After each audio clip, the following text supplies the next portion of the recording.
there, welcome to Trex and Bites Kitchen.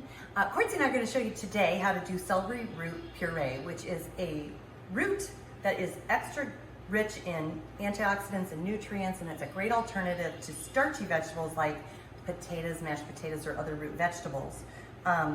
We love it mashed, we love it. Sometimes we do it sliced with potatoes. It's got a great flavor.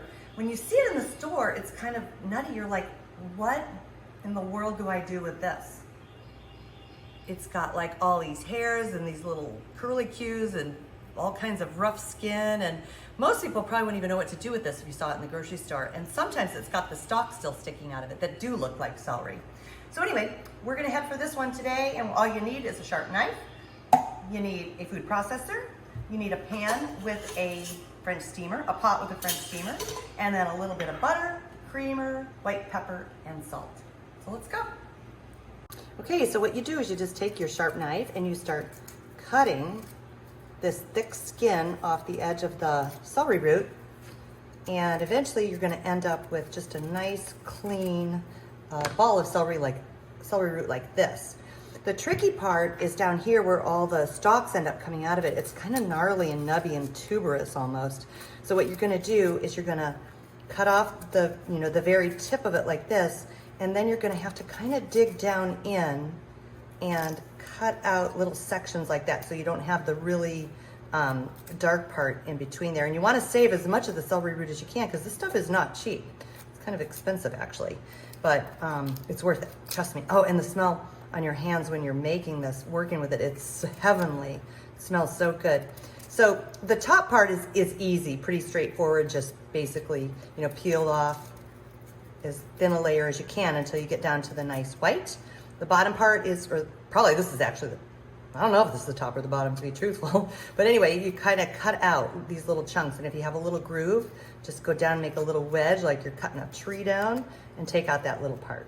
So what you're going to end up with is something like this. This got a little bit brown because I did it yesterday and put it, if you want to do it ahead, you can put it in cold water to keep its color as best as you can, because it will turn brown like this. Don't worry, it's not going to be a problem, but if you don't like it, you can very carefully slice that off too. But anyway, what you want to end up from this guy is something like this, and that's how you peel it. Okay, so now we have our cleaned up celery root, and we're going to cut it for steaming. And I'm just going to go ahead and cut it in half. And then we'll go ahead and cut chunks. You don't want them too small, about this size to steam them, because you don't want them to get too mushy. We're going to put them in the French steamer, and we steam it.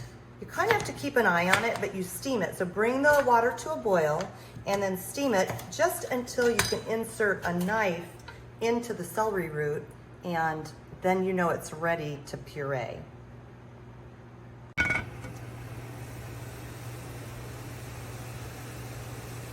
Steaming the celery root. Okay, so now that you have your steamed celery root, the chunks are big, so you might want to cut them like this in half. You put them all in your food processor. These are all pretty small, so we'll throw them on in there. Process.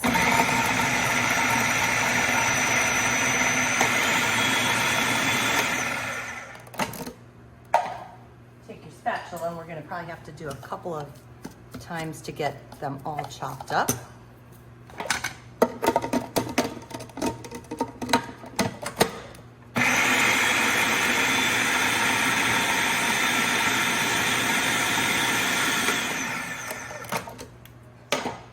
All right, that's looking good.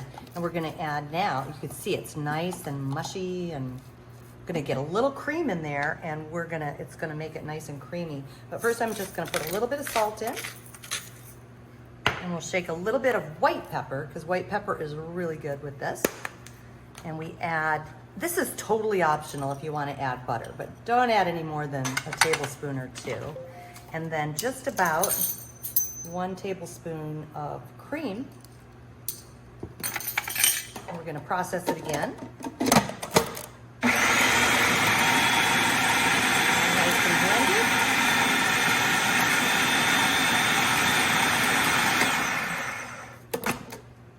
And that's it. You've got your celery root puree.